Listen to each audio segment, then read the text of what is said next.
अंदर है teaching aptitude, और टीचिंग एप्टीट्यूड का जो आधा लगभग आधे यूनिट्स हैं, वो आधे टॉपिक्स हैं, हमने उनको निपटा दिया है अपनी पिछली वाली क्लास में। तो आज हम कोशिश करेंगे कि अपनी इस क्लास में पूरी संपूर्ण जो हमारी टीचिंग एप्टीट्यूड है यानी कि शिक्षण अभिरुचि है वो निपट जाए, यानी कि समाप्त हो जाए, जिससे आपके 10 नंबर पक्के हो जाएं। तो चलिए, अभी तक जिन लोगों ने चैनल को नहीं किया सब्सक्राइब, चैनल कर लें सब्सक्राइब, आगे शेयर कर दें ताकि सभी लोग इसका फायदा उठा सकें। ये क्लास प्रवक्ता स्क्रीनिंग परीक्षा के साथ साथ जितने भी हमारे एजुकेशन से डिपार्टमेंट से रिलेटिव है उन सबके लिए ये महत्वपूर्ण है। चलिए करते हैं स्टार्ट। हम आज पढ़ेंगे राष्ट्रीय शिक्षा नीति 1986, क्योंकि 1986 ही हमारे सिलेबस में दिया गया है, तो इसलिए हम इसी को डिस्कस करेंगे। तो चलिए, वैसे मैं आपको बता दूं, नॉर्मली जो आपकी राष्ट्रीय शिक्षा नीति है वो सबसे पहले 1968 में आई थी, यानी कि 1968 में आई थी। उसके बाद 1986 में आई। उसके बाद कुछ संशोधन करके, यानी कि कुछ नई तो नहीं आई थी मगर प्रारूप मान लीजिए एक आई थी 1992 में, 1992 में। उसके बाद अब नई शिक्षा नीति आई थी हमारी 2020 में, 2020 में आई थी। ठीक है, तो हमारे सिलेबस में जो है वो 1986 वाली दे रखी है, तो हम इसी को आज डिस्कस करते हैं। तो चलिए पढ़ते हैं इसको, इसका परिचय देख लेते हैं। एनईपी 1986 को आधुनिक भारतीय शिक्षा के लिए इतिहास में मील के पत्थर की संज्ञा दी गई है। यानी कि जो एनईपी 1986 है वो इतनी ही कारगर साबित हुई थी कि उसको इतिहास में, यानी कि शिक्षा के इतिहास में आधुनिकरण के लिए मील का पत्थर साबित हुई थी। समझ लो नहीं, क्योंकि ये इतनी अच्छी साबित हुई, कारगर साबित हुई हमारे शिक्षा व्यवस्था के लिए कि इसको मील के पत्थर की संज्ञा दी गई। साथ ही साथ इस नीति को लागू होने के बाद भारतीय शिक्षा व्यवस्था में बहुत उल्लेखनीय कार्य हुए। ठीक है ना, ये देखिए, भारतीय शिक्षा व्यवस्था में बहुत उल्लेखनीय परिवर्तन देखने को मिले, यानी कि बहुत उल्लेखनीय कार्य हमें देखने को मिले, जिससे हमारे समाज में और शिक्षा व्यवस्था को लेकर अच्छी एक जागरूकता उत्पन्न हुई। साथ ही साथ इस इसके लागू होने से शिक्षा विस्तार हुआ और इसका आधुनिकरण हुआ। ठीक है नी, यानी कि जो पुराने बेस पर शिक्षा चल रही थी उसको बदल के ये यहाँ पर नई आधुनिकरण हुआ और शिक्षा का विस्तार हुआ, यानी कि घर घर तक शिक्षा पहुंची। ठीक है नी, एनईपी 1986 लागू होने के बाद शिक्षा व्यवस्था का विस्तार हुआ, यानी कि घर घर तक शिक्षा पहुंची।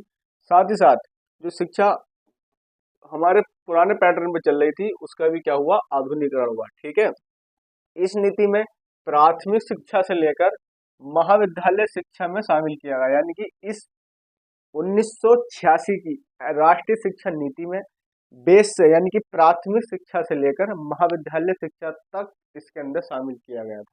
ठीक है, पॉइंट एक एक क्लियर होना चाहिए। ठीक हो गया। साथ ही साथ एक इसका जो मुख्य उद्देश्य था वो भारत के लोगों के बीच में शिक्षा को बढ़ावा देना था।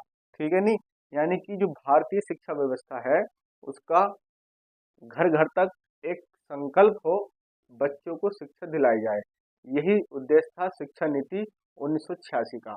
क्योंकि उससे पहले हमारे देश की जो शिक्षा व्यवस्था थी वो इतनी अच्छी नहीं थी, लोग स्कूल में नहीं जाते थे, बच्चे जाते थे तो मगर स्कूल में रुकते नहीं थे, इसलिए उनको शिक्षा को घर घर तक पहुंचाने का इसका लिया गया था। इस नीति की जो विशेषता थी, विशेष रूप से ये नीति जो लागू हुई थी वो अनुसूचित जाति, अनुसूचित जनजाति, विकलांगों के लिए, पिछड़ों के लिए, अल्पसंख्यकों के लिए, महिलाओं के लिए शिक्षा का विकास करना इसका मुख्य विशेषता थी। ठीक है नी, ये क्या है, किसके लिए थी, अनुसूचित जाति, अनुसूचित जनजाति, विकलांग, पिछड़े, अल्पसंख्यक, महिलाओं के लिए शिक्षा देना इसका प्रमुख कार्य था। ठीक है, के लिए अच्छी नीति थी।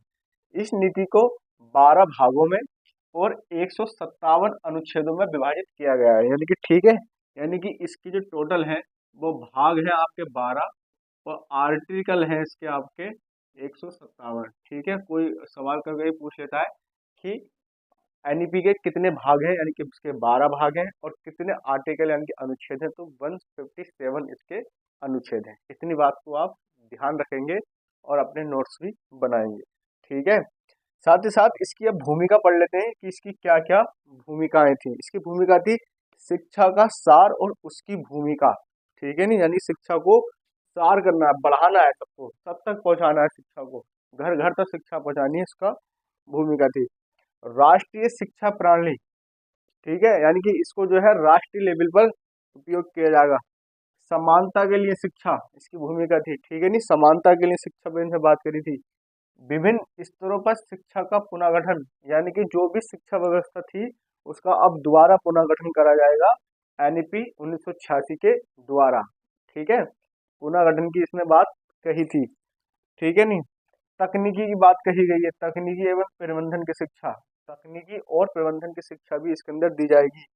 शिक्षा व्यवस्था को कारगर बनाना, ठीक है नहीं, यानी कि शिक्षा व्यवस्था को ऐसी देना कि ऐसी शिक्षा व्यवस्था उत्पन्न करना जो कारगर हो, जो साबित हो, और ये साबित हुई थी तभी तो इसको मील का पत्थर की संज्ञा दी जाती है। उल्लेखनीय कार्य किया था इसने अपने उसमें, ठीक है। साथ ही साथ जो विषय वस्तु है, यानी कि जो पाठ्यक्रम है, विषय वस्तु है, टेक्स्ट बुक्स है, स्कूल है, को करिकुलम एक्टिविटीज है, उनको एक नया मोल प्रदान करना है, ठीक है नहीं, यानी कि इनको नया मोल प्रदान करना है। ऐसे ऐसे चीजें उत्पन्न करनी है जो भविष्य को लेकर हो, और बच्चा उसमें एक्टिव हो, और बच्चा उसमें अपनी अटेंडेंस दे, ठीक है नहीं। संसाधनों की समीक्षा करनी है, ठीक है नहीं, जो जो संसाधन स्कूलों में या शिक्षा व्यवस्था के लिए उपयोगी है उनमें क्या क्या है उनकी समीक्षा करनी है और उनको नया अपडेट करना है, ठीक है नहीं। साथ ही साथ ये भी बताया गया। इसकी प्रस्तावना देख लेते हैं कि इसकी प्रस्तावना क्या थी। प्रस्तावना थी सभी राज्यों में 10+2+3 क्या थी, शिक्षा संरचना थी ये, ठीक है नहीं। अब कितनी हो गई है, 5+, बताना कमेंट बॉक्स में, ठीक है नहीं। सभी राज्यों में 10+2+3 शिक्षा संरचना को स्वीकार करना था, ठीक है नहीं। और इसने ये कहा था कि प्राथमिक शिक्षा 90% स्टूडेंट तक पहुंचनी चाहिए, अनिवार्य है। यानी कि प्राथमिक शिक्षा कम से कम 90% बच्चों को तो प्राप्त होनी ही चाहिए, ठीक है ना। इसके तहत माध्यमिक शिक्षा पर गणित और विज्ञान जैसे सब्जेक्ट को अनिवार्य करना, ठीक है ना, इसने अनिवार्य कर दिया। प्राथमिक से तो खैर क्या ही बढ़ेगा, माध्यमिक स्तर पर, माध्यमिक स्तर पर मैथ्स और साइंस को इसने अनिवार्य कर दिया, यानी कि इसके साथ अब कोई भी समझौता नहीं करा जाएगा, ये अनिवार्य रहेंगे।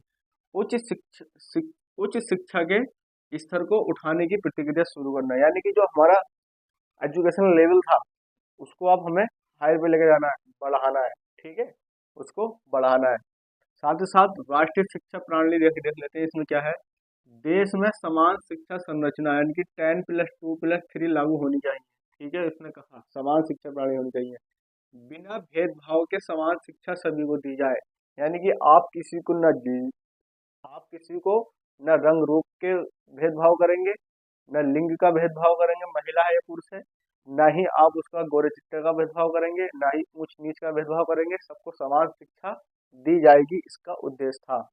प्रथम 10 वर्ष की शिक्षा ऐसी होनी चाहिए, ऐसी पाठ्यक्रम तैयार करना चाहिए जो राष्ट्रीय मूल्य के लिए है और वैज्ञानिक दृष्टिकोण से उचित हो, यानी कि जो प्राथमिक स्टार्टिंग की बच्चे की 10 साल की एजुकेशन है उसको हम इस तरीके से बनाएंगे, उसका पाठ्यक्रम इस तरीके से बनाएंगे जो राष्ट्रीय मूल्य पर आधारित हो, यानी कि बच्चे को राष्ट्रीय ज्ञान की पूरी जानकारी हो, और साथ ही साथ उसको वैज्ञानिक दृष्टिकोण भी हो, ठीक है नहीं। खाली हमें यही नहीं करना है कि अपने देश के बच्चों को हमें सिर्फ देशभक्ति ही नहीं सिखानी है, साथ ही साथ उनको टेक्नोलॉजी भी सिखानी है, यानी कि वैज्ञानिक दृष्टिकोण भी उनको सिखाना है। इसके अंदर एनईपी 1986 के अंदर इस बात को दोहराया गया, ठीक है नहीं।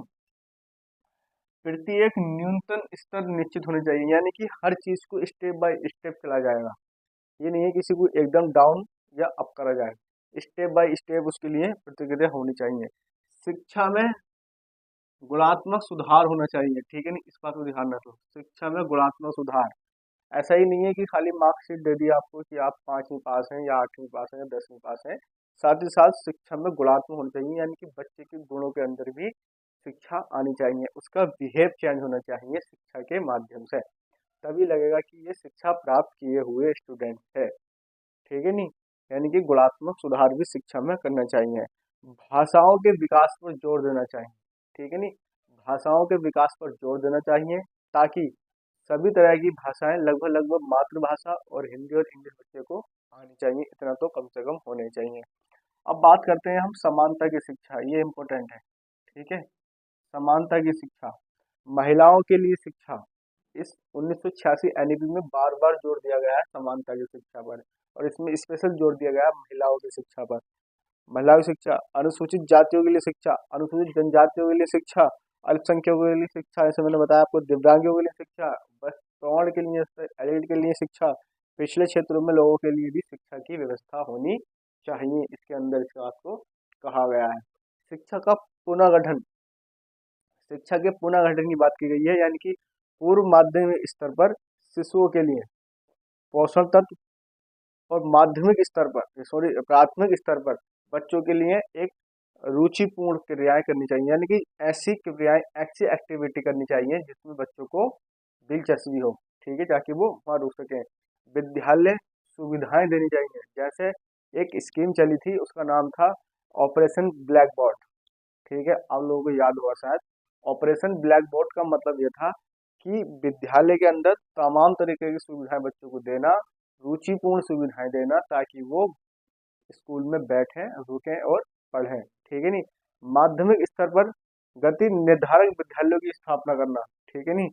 उच्च स्तर पर ओपन विद्यालय खोलना, सॉरी, 1986 में कहा गया, उच्च स्तर की बात की कि इसमें ओपन विश्वविद्यालय खोले जाएं, ताकि जो दूरस्थ क्षेत्र में रहने वाले हैं, ऐसे स्टूडेंट जो किसी कारणवश विद्यालय नहीं पहुंच पाते हैं, बहुत सारी सिचुएशन हो सकती है, जैसे उनकी भौगोलिक स्थिति ऐसी हो, तो या फिर उनका विद्यालय ऐसी जगह पर हो, या फिर इकोनॉमिक्स के तरीके से अब वो फाइनेंशियली कमजोर हो, तो उनके लिए जो है वो दूरस्थ शिक्षा एजुकेशन है, और वो अपना घर बैठे भी शिक्षा प्राप्त कर सकें, ऐसी इसमें बात कही गई थी, ठीक है नहीं। शिक्षा का व्यवसायकरण होना चाहिए, यानी कि प्रोफेशनल शिक्षा देनी चाहिए बच्चों को, बच्चा शिक्षा लेने के बाद अपना रोजगार प्राप्त कर सके, ऐसी शिक्षा देनी चाहिए। और रिसर्च पर बल देना चाहिए, इस शिक्षा के अंदर कहा गया, इस शिक्षा पॉलिसी में कहा गया कि रिसर्च पर बल देना चाहिए, ठीक है नहीं। साथ ही साथ इसमें कहा गया कि शैक्षणिक संस्थानों में सुधार करना चाहिए, यानी कि जो हमारे विद्यालय है और तमाम तरीके की जो और संस्थाएं हैं, जो शैक्षिक संस्थाएं हैं जिनमें शिक्षा दी जाती है, उनके अंदर सुधार करना चाहिए, जिससे वो एक अच्छे लगे और बच्चा उसमें हाँ रुके। साथ ही साथ अगला पॉइंट है इसमें, रोजगार को उपलब्धि से अलग करना चाहिए, ठीक है नहीं। जो रोजगार है उसको उपलब्धि से अलग करना चाहिए, ताकि बच्चों के अंदर एक अलग ही भावना उत्पन्न हो सके। साथ ही साथ पाठ्यक्रम और कार्यक्रमों का पुनः निर्माण करना चाहिए, जो अब तक के चल रहे थे हमारे पाठ्यक्रम, उनको अब बदलना चाहिए और नए पाठ्यक्रम को लाना चाहिए। ये ऐसा कहा था 1986 की एनईपी ने, ठीक है ना। साथ ही साथ टेक्नोलॉजी की भी इसने बात करी, प्रबंधन की, जैसे मैंने आपको बताया था यहाँ पर, ये टेक्निक एवं प्रबंधन की इसने बात कही है। साथ ही साथ इसने शिक्षा व्यवस्था को कारगर बनाने की बात कही है, ठीक है नहीं। तो अब हम इसके आगे नेक्स्ट स्टार्ट करते हैं, चलिए मैं इसको रफ कर देता हूँ, साथ में इसके स्टार्ट करते हैं राष्ट्रीय ज्ञान आयोग 2005 और 9 की बात करते हैं, ठीक है। राष्ट्रीय ज्ञान आयोग, मैं इसको करता हूँ रफ, जब तक आप इसको ले लीजिए इसका स्क्रीनशॉट, ठीक है। आयोग जो है हमारे ज्ञान के लिए लाया गया था, ये जो तत्कालीन प्रधानमंत्री थे डॉक्टर मनमोहन सिंह जी के द्वारा ये लाया गया था। चलिए इसको जानते हैं, इसमें क्या है। इस आयोग का गठन 13 जून 2005 को तत्कालीन प्रधानमंत्री डॉक्टर मनमोहन सिंह जी के द्वारा श्री सैम पित्रोदा की अध्यक्षता में हमारे ज्ञान से संबंधित संस्थानों और बुनियादी ढांचे के सुधार के लिए एक खाका यानी कि ब्लूप्रिंट तैयार किया गया, करने के लिए कहा गया था, ठीक है। इसमें 2005 में अध्यक्ष कौन थे? सैम पित्रोदा, ठीक है, ये याद रखना, पूछेगा। और किससे क्या था? ब्लूप्रिंट, हमारे ज्ञान से संबंधित संस्थाओं और बुनियादी ढांचे के सुधार के लिए एक खाका तैयार करने के लिए किया गया था, ठीक है।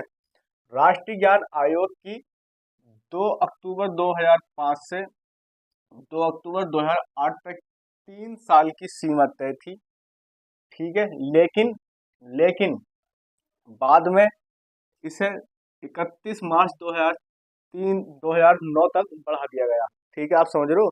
यानी कि ज्ञान आयोग जो है 2005 में इसका गठन किया गया, 2 अक्टूबर 2005 को, मगर इसकी डेट 3 साल की थी कि 3 साल में आप अपनी रिपोर्ट हमें देंगे, तो 2 अक्टूबर 2008 तक की इसकी डेट थी, लेकिन ये अपनी डेट तक कार्य पूरा नहीं कर सका था, इसलिए इसकी डेट 31 मार्च 2009 तक बढ़ा दी गई थी। इसने अपनी रिपोर्ट 4 इंस्टॉलमेंट में भारत सरकार के समक्ष प्रस्तुत की थी, यानी कि रखी थी। पहली जो इसने रिपोर्ट दी थी वो अपनी 2006 में दी थी, ठीक है। दूसरी रिपोर्ट इसने अपनी 2007 में दी, तीसरी रिपोर्ट इसने 2008 में दी, और फाइनली इसने 2009 में अपनी रिपोर्ट भारत सरकार के समक्ष रखी, ठीक है। जांच के विषय क्या क्या थे? इस आयोग ने 4 साल का समय लगभग लगभग लगा दिया था।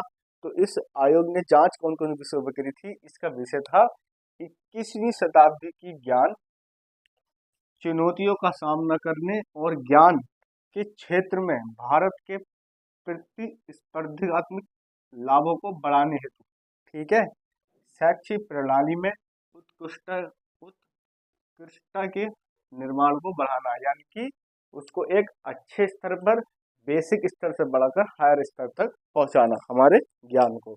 साथ ही साथ विज्ञान प्रौद्योगिकी यानी कि टेक्नोलॉजी, प्रयोगशाला की लेबोरेटरी में ज्ञान के सृजन को बढ़ावा देना, जिसका कार्य था। साथ ही साथ बौद्धिक संपदा अधिकार में लगे संस्थानों के प्रबंधन में सुधार करना, यानी कि उनके मैनेजमेंट में सुधार करना, जिससे हमारे ज्ञान में अच्छी से अच्छी बढ़ोतरी की जा सके, ठीक है। साथ ही सार्वजनिक लाभ को अधिकतम करने के लिए ज्ञान के व्यापक आदान प्रदान को बढ़ावा देना का इसके अंदर ये कार्य किया गया, ठीक है। आयोग की संतुष्टियां क्या क्या थी, यानी कि आयोग ने क्या क्या किया? आयोग ने अपने ज्ञान का प्रतिवेदन 2009 में दिया, ये तो आपको पता ही है, ठीक है। आयोग ने अपनी प्रतिवेदन को 5 भागों में विभक्त किया। पहला भाग था इसका ज्ञान तक पहुंच, यानी कि सबकी ज्ञान तक पहुंच को कैसे बढ़ाया जाए, यानी कि ज्ञान तक सबको कैसे ले जाया जाए। दूसरा था अवधारणाएं, ज्ञान की अवधारणाएं क्या क्या होंगी, ठीक है। तीसरा था ज्ञान का निर्माण कैसे होगा, ज्ञान का प्रयोग कैसे होगा, और ज्ञान की सेवाएं कैसे होंगी। आप इसको एक बार पुनः समझ लीजिए, इसमें क्या क्या करने कहा गया है। राष्ट्रीय ज्ञान आयोग 2005 से 2009, इसका जो संगठन गठन हुआ था 2005 में हुआ था। उस टाइम प्रधानमंत्री कौन थे? तत्कालीन प्रधानमंत्री डॉक्टर मनमोहन सिंह जी थे, और इन्होंने इस कमेटी का अध्यक्ष बनाया था सैम पित्रोदा को, ठीक हो गया। इस आयोग को 3 साल का टाइम दिया गया था, 2 अक्टूबर 2005 से 2 अक्टूबर 2008 तक का वक्त दिया गया था। मगर ये आयोग अपने वक्त के हिसाब से टाइम जो रिपोर्ट है वो देने में असफल रहा, तो इसको 31 मार्च 2003 तक इसका 2009 तक इसका टाइम बढ़ा दिया गया, ठीक है। इसने अपनी रिपोर्ट जो है वो 4 इंस्टॉलमेंट में पेश की। पहली इंस्टॉलमेंट 2006 में दी, दूसरी 2007 में दी, तीसरी 2008 में दी, और फाइनली इनने 2009 में अपनी रिपोर्ट दी।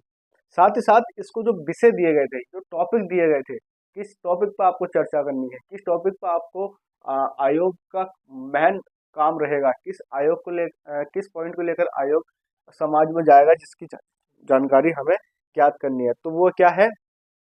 21वीं सदी का ज्ञान और उसमें उत्पन्न होने वाली चुनौतियां, ठीक है, और भारत की जो शैक्षिक प्रणाली है उसको उत्कृष्टता तक ले जाना, ये इसका मेन काम होगा। साथ ही साथ विज्ञान प्रौद्योगिकी लेबोरेटरी में ज्ञान के सृजन को बढ़ावा कैसे दिया, यानी कि विज्ञान में और टेक्नोलॉजी में और लेबोरेटरी यानी कि रिसर्च में ज्ञान को कैसे बढ़ावा दिया जाए, इसका ये भी एक महत्वपूर्ण पॉइंट होगा। और इसमें दूसरे पर चर्चा की गई कि तुम्हारा जो बौद्धिक है उस पर चर्चा कैसे होगी, सार्वजनिक लाभ को अधिकतम करने के लिए किस हिसाब से अब हमको इसको आगे बढ़ाया जाएगा। साथ ही साथ आयोग ने अपना प्रतिवेदन जो है 5 भागों में बांटा। पहला भाग मैंने आपको बताया था ज्ञान तक पहुंच, ज्ञान तक पहुंच कैसे होगी, ज्ञान की अवधारणाएं कैसे होंगी, ज्ञान का निर्माण कैसे होगा, जब ज्ञान का निर्माण हो जाए तो उसको प्रयोग कैसे करेंगे, और जब प्रयोग हो जाए तो हम उसकी सेवाएं देंगे, ठीक है। क्या है? ज्ञान तक पहले हम पहुंचेंगे, फिर ज्ञान की अवधारणाओं को हम लेंगे या उनसे सीखेंगे, उसके बाद ज्ञान का निर्माण करेंगे, फिर ज्ञान का निर्माण हो जाएगा तो उसका प्रयोग करेंगे, जब प्रयोग हो जाएगा तो उसकी सेवाएं करेंगे, ठीक है। साथ ही साथ है अगला ज्ञान तक पहुंच। अब हम पहला पॉइंट देखते हैं इसका, ज्ञान तक पहुंच। ज्ञान ही किसी व्यक्ति को और देश को सफल बनाने के लिए ये क्या होती है? आधार बनती है, ठीक है।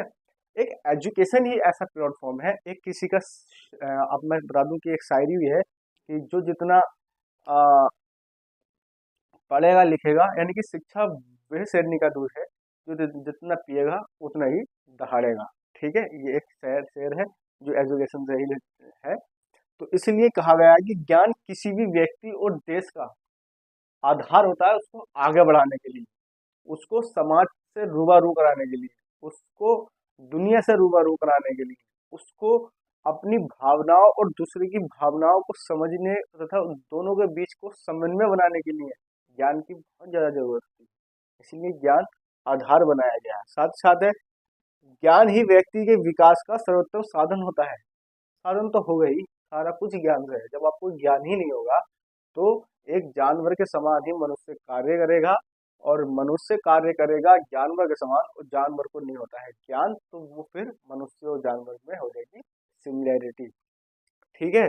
साथ ही साथ किसी समाज के लिए उसमें ज्ञान का पुनर्निर्माण तथा विस्तार करना एक आवश्यक है। यानी कि किसी भी समाज में आप जागरूक नहीं करेंगे, उसको ज्ञान नहीं देंगे, तो उसका जो है विकास रुकेगा, बाधित होगा। इसलिए ज्ञान का विस्तार करना अति आवश्यक है। ठीक है नहीं। ज्ञान को सुगम बनाने के लिए आयोग ने कुछ सुझाव दिए, यानी कि ज्ञान को हम किस तरीके से अपना सुगम बना सकते हैं, यानी कि सरल बना सकते हैं, उसके लिए सुझाव दिए। पहला था कि शिक्षा का अधिकार।